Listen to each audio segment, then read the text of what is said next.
সকালে বিন্দু বাইরে বলছিলাম যে ভাই আল্লাহ পানি দিতেও বেশিক্ষণ লাগে না, আবার তীব্র রোদ দিতেও মানে কম দেয় না।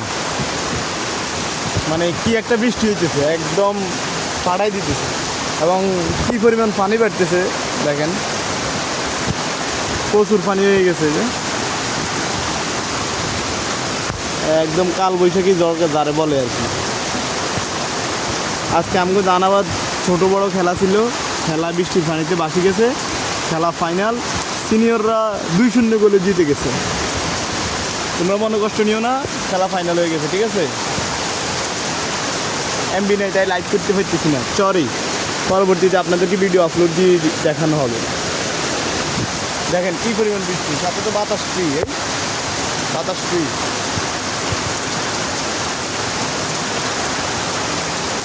একদম কড়া বৃষ্টি, কড়া। রাস্তাতে কেউ নাই, শূন্য, সব শূন্য। বৃষ্টি ফেলে ভালো হইতো, কিন্তু এর বৃষ্টিতে ভিজি আবার কি করি, শূন্যই যাই।